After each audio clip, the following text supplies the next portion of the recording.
welcome back to the channel. In today's video I need to replace my rear tire, and I'm going to show you how you can easily do this yourself.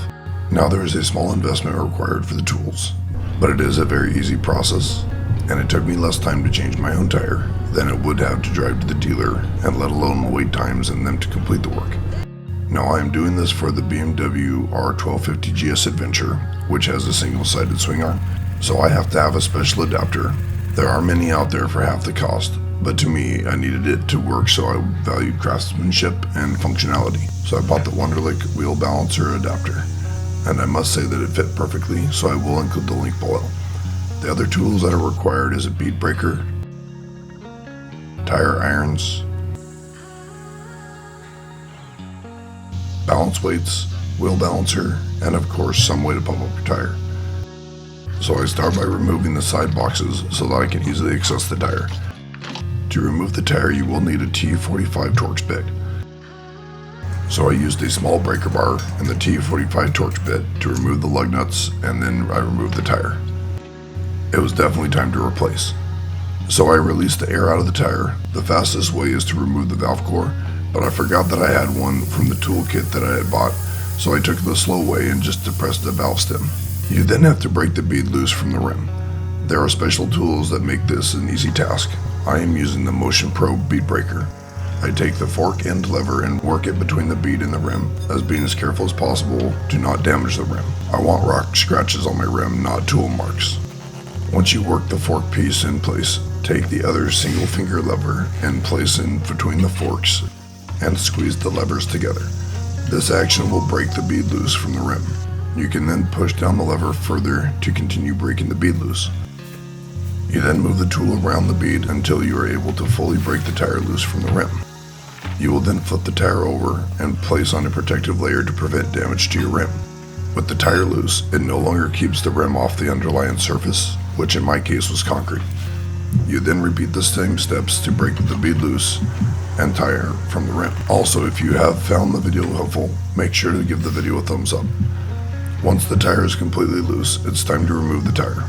During this step of the process, make sure to be careful about the internal tire pressure sensor, which is mounted to the valve stem. You do not want to break this with the levers. Now the tire lever kit that I purchased, it came with the rim protectors. Use them to prevent damage to your rim from the tire levers. I start by putting two levers between the tire and the rim, and then pushing the levers forward to bring the tire up and over the rim. I failed to insert the other rim protector for the third tire iron, but no scratches were obtained by the making of this video. When you are removing the tire, it is a good idea to check periodically to make sure that the tire bead is toward the center of the rim, so that the tire will not be as tight. It makes the removal much easier. Once you have removed the tire far enough, you will be able to finish it by hand.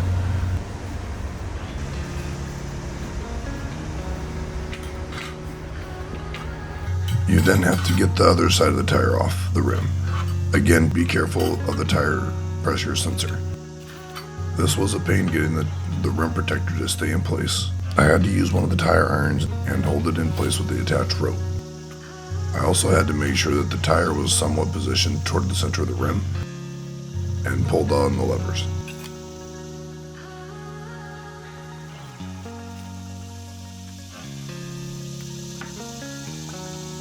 I then put the third lever slightly to the right, and if you are having troubles with the third lever, try pulling the tire up towards the top part of the rim.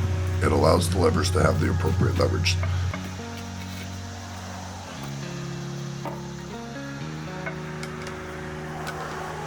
Then I was able to remove it the rest of the way by hand. It is then time to install the new tire. First, make sure that you check the directionality. Many tires these days have preferred directions in which the tire was designed to function for best performance. I then used Dawn soap and water and a paper towel to lubricate the tire.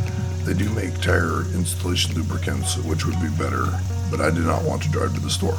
I used a paper towel to wet the rim and the bead of the tire.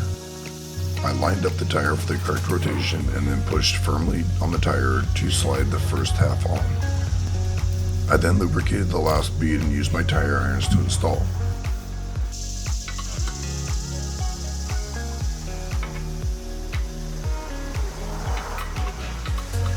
was careful not to damage the rim during the insertion of the tire levers. You then move around the rim until the tire is installed, again being very careful with the tire pressure sensor.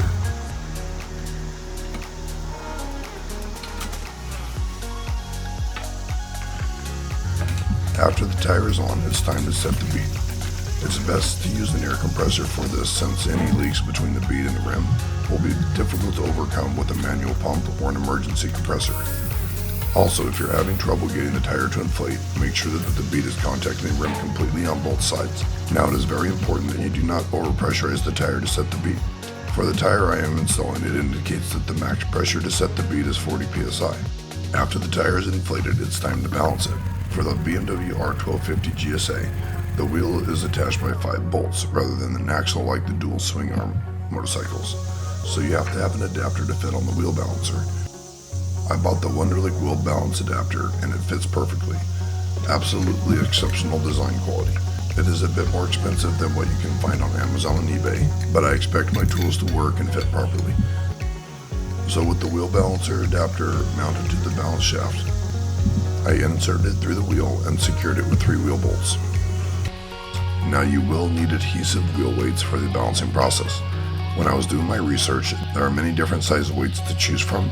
I ended up getting the Motion Pro 1/4 ounce weights, which worked very well. You will then want to remove old weights from your rim. So place your wheel on the balancer and rotate it slightly. The heavy spot will settle at the bottom, and then you will place a single weight on the opposite side of the rim, or basically at the top. After each weight, rotate the tire slightly and let go. Add weight at the top again and repeat until there is no additional heavy spots. You then remove the tire from the balancer and remove the adapter so that you can reinstall the wheel on the bike. Finally, I installed the wheel back on the bike and torqued the wheel bolts to 44 foot-pounds.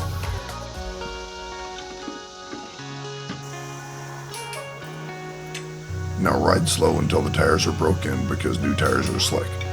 Thank you for watching. Make sure to give the video a thumbs up to support the channel and subscribe for future content.